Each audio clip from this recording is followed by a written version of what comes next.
प्रदेश चुनाव के पहले चरण से ऐन पहले सामने आए कर्नाटक के वीडियो से है, जहां मांड्या के कॉलेज में हिजाब पहनकर आती छात्रा दिखती है। वीडियो में भगवा गमछा पहने छात्र नजर आते हैं। दोनों तरफ से नारेबाजी होती है, धर्म के नारे लगते हैं।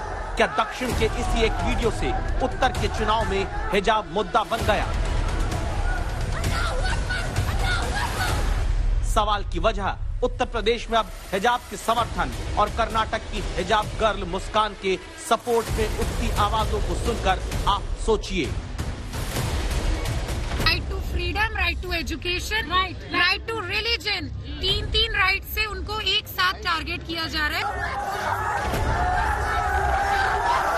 वो कोई लाल पीला हरा गुलाबी या कोई भगवा कलर स्कूल में लेके नहीं आ रही थी। वो जो स्कूल का ड्रेस है उसी का जो कलर है उसी को अपने अगर वो लपेट रही है, आपको उससे क्या इशू है? इस मौजूदा सरकार ने समाज के अंदर इतना ज्यादा जहर घोल दिया है कि हमें अपने पर्सनल आइडेंटिटी पर हमें अपने आप को रोकना पड़ रहा है और हमें उसके लिए आवाज उठानी पड़ी है।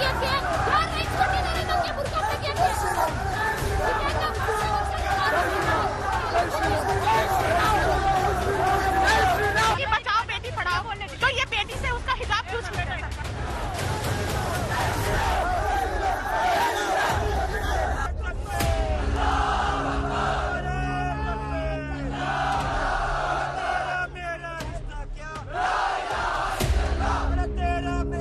ये नारेबाजी कर्नाटक में नहीं हो रही, ये प्रदर्शन उत्तर प्रदेश में होता है। अलीगढ़ मुस्लिम विश्वविद्यालय के बाहर छात्र जुटते हैं। अलीगढ़ में पहले चरण में मतदान हो चुका है। पश्चिमी उत्तर प्रदेश के दूसरे हिस्से में 9 जिलों की 55 सीट पर वोटिंग होने जा रही है। अलीगढ़ में संवाददाता ऐश्वर्या पालीवाल ने प्रदर्शनकारियों से पूछा है, इनके प्रदर्शन की वजह क्या है। जिनको रोका गया उनके हिजाब के बेसिस पे कि वो स्कूल में एंटर नहीं कर सकती।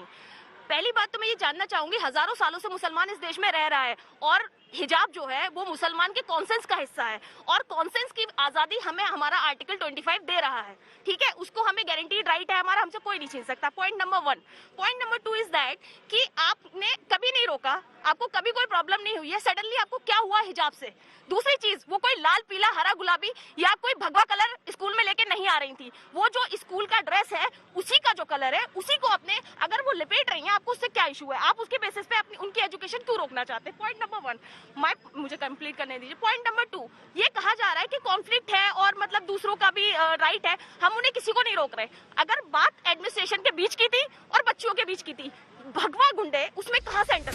यानी कर्नाटक के मांड्या में मंगलवार को हिजाब पहनी छात्रा और भगवा गमछा पहने छात्रों के बीच जो नारेबाजी हुई, उसका रिएक्शन 2127 किलोमीटर दूर उत्तर प्रदेश के अलीगढ़ में नजर आता है। सवाल है कि मांड्या के एक्शन का अलीगढ़ में दिखते रिएक्शन के खिलाफ अब अगला एक्शन फिर से क्या उत्तर प्रदेश में ही होगा? इस बात का जवाब अलीगढ़ में बीजेपी सांसद सतीश गौतम देते हैं। होगा तो ये मान के चलिए रिएक्शन तो होता ही है उसका। अगर वो किसी चीज को लेके कर्नाटक में ये हुआ, बेटियों ने ये करा, वहां पे भी टीका लगा के पटका डाल के आगे उनके हमने गमछा डालेंगे भगवान राम का, तो उस तरह की वातावरण में शिक्षा की पढ़ाई नहीं होती है। नहीं, इन बच्चों को करना चाहिए। अगर यहाँ ये करेंगे, पहली बात तो होगा नहीं, अगर करेंगे तो उसका रिएक्शन स्वाभाविक होगा। अलीगढ़ एएमयू है और बीएचयू हमारी बनारस है, दोनों यूनिवर्सिटी केंद्र शासित। अगर यहाँ होगा तो वहां रिएक्शन होगा उसका। यानी फर्स्ट फेज की वोटिंग से 2 दिन पहले यूपी में गर्म हुआ कर्नाटक का हिजाब विवाद, दूसरे चरण की वोटिंग से पहले पश्चिमी उत्तर प्रदेश के दूसरे हिस्से तक बढ़ता जाता है, जिसमें एक्शन के खिलाफ रिएक्शन की चेन दावा होती है 7वें चरण में 7 मार्च को होने वाले मतदान तक जारी रह सकती है।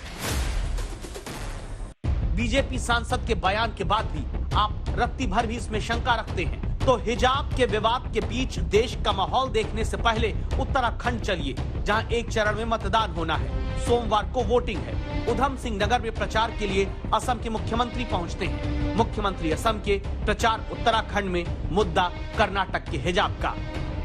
3-4 दिन आप सुन रहा होगा कि कर्नाटक में कोई बच्ची लोग ने शुरू किया कि स्कूल में, कॉलेज में हमको हिजाब पहन के जाना है। मेरा कोई आपत्ति नहीं, आप जो भी पहने, लेकिन आप अगर स्कूल में कॉलेज में हिजाब पहन के जाते हैं तो कल हिंदू भाई लोग बोलेगा हम भी कोई ड्रेस पहन के जाएगा, कोई कल क्रिश्चियन लोग बोलेगा हम भी कोई ड्रेस पहन के जाएगा। अरे भाई, कॉलेज और स्कूल पढ़ने के लिए होता है, वो फैशन शो के लिए नहीं होता है। हिजाब के एक तीर से कई निशाने हर पक्ष लगा रहा है। ध्यान से इस बात को सुनिएगा। ये प्रयागराज की तस्वीरें हैं। यहाँ पर 5वें चरण में वोटिंग है। 27 फरवरी को मतदान। प्रयागराज की आधी जनता उडुपी मांड्या के बारे में भी नहीं जानती होगी, लेकिन प्रदर्शन वहीं से शुरू हुए विवाद पर होता है। मुद्दा सिर्फ हिजाब नहीं बनता। कभी आसान पे हमारी उंगली उठाई जाती है, तो कभी 3 तलाक पर, तो कभी हिजाब पर। अब बस हो चुका है। अब हम बर्दाश्त बिल्कुल नहीं करेंगे।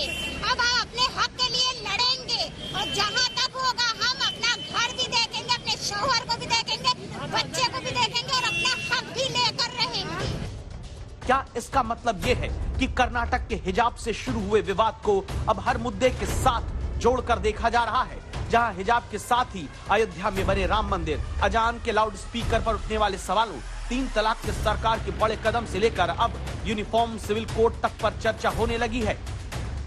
तभी तो उत्तराखंड में मतदान से पहले मुख्यमंत्री जीतने पर कॉमन सिविल कोड लागू करने का वादा करने लगे। आगामी नई बीजेपी सरकार अपने शपथ ग्रहण के तुरंत बाद न्यायविदों, सेवानिवृत्त जनों, समाज के प्रबुद्ध जनों और अन्य स्टेक होल्डरों की एक कमेटी गठित करेगी, जो कि उत्तराखंड राज्य के लिए यूनिफॉर्म सिविल कोड का ड्राफ्ट तैयार करेगी। उत्तर प्रदेश में भी अब दूसरे चरण के मतदान से पहले बीजेपी के राज्य प्रमुख स्वतंत्र देव सिंह ने ट्वीट किया, लिखा, बीजेपी अब यूनिफॉर्म सिविल कोड की तरफ बढ़ने लगी है।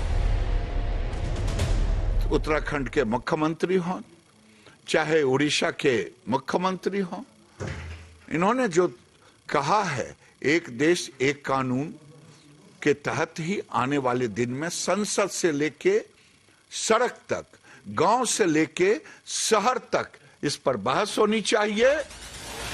हिजाब से शुरू हुई बात समान नागरिक संहिता तक आ चुकी है। गौर करिए इस बात पर कि सुप्रीम कोर्ट तक कह चुका है कि हिजाब को राष्ट्रीय मुद्दा न बनाया जाए। कर्नाटक हाई कोर्ट कह चुका है अभी स्थिति को सामान्य रखें, आगे सुनवाई होगी। लेकिन लखनऊ की लड़ाई समेत बाकी 2 और राज्यों में हिजाब का मुद्दा बना रहे, क्या इसीलिए एक्शन पर रिएक्शन हर जगह चल रहा है? हिजाब हमारी आइडेंटिटी है, हमारा ड्रेस है, हमारा कल्चर है और ये सदियों से हम पहनते आ रहे हैं और आप अभी नहीं रोक सकते आप हिजाब।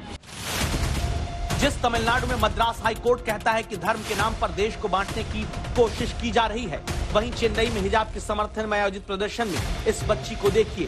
बच्ची को भी हिजाब पहनाकर उसके घर वाले प्रोटेस्ट में लाते हैं। क्या इस बच्ची को भी पता है कि धर्म के आधार पर हिजाब पहनने की स्वतंत्रता क्या होती है?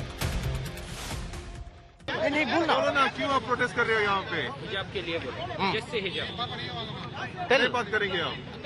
पापा हिजाब क्या आपका? हिजाब के लिए? यस। अब ये तस्वीर देखिए, वीडियो महाराष्ट्र के पुणे का है। बड़े लोग नजर आते हैं, ये हिंदू महासभा के कार्यकर्ता हैं। छोटे बच्चों को छत्रपति शिवाजी और तात्या टोपे का रूप बनाकर प्रदर्शन होता है। आप कहेंगे इसमें क्या गलत है? गलती बच्चों को छत्रपति शिवाजी बनाने में कतई नहीं, लेकिन हिंदू महासभा का ये प्रदर्शन इस दलील के साथ हो रहा है कि अगर मुस्लिम छात्राएं हिजाब पहन कर आएंगी तो ये बच्चों को केसरिया पहनाकर स्कूल भेजेंगी। यानी कॉलेज की छात्राओं के हिजाब से जुड़ी एक राज्य की मांग में दूसरे राज्यों में बच्चे तक शामिल कर लिए जाते हैं। नैरेटिव दूसरे राज्यों से बनता है तो उत्तर में उत्तर प्रदेश, उत्तराखंड ही नहीं बल्कि पंजाब के चुनाव तक हिजाब का मुद्दा राजनीतिक रसोई से पककर पहुंच जाता है। जहां पंजाब कांग्रेस के पूर्व अध्यक्ष सुनील जाखड़ कहते हैं कि अभी हिजाब पर सवाल उठाने वाली बीजेपी आगे सिख छात्रों के धार्मिक प्रतीकों और वस्त्रों पर घेरा बनाएगी। साहब पंजाब के अंदर तो धर्म नाल जुड़िया एको ही पहरावा है। आ दस्तार नूं हत्थ पाण लगे है साहब, this is the creeping ideology. रौला उत्थे दा हिजाब दा नहीं, सानू देखना पऊगा भी इत्थे पंजाब च कल जे बीजेपी आ उहदे पिट्ठू इत्थे आ गए, ओनू कौन संभालूगा साहब?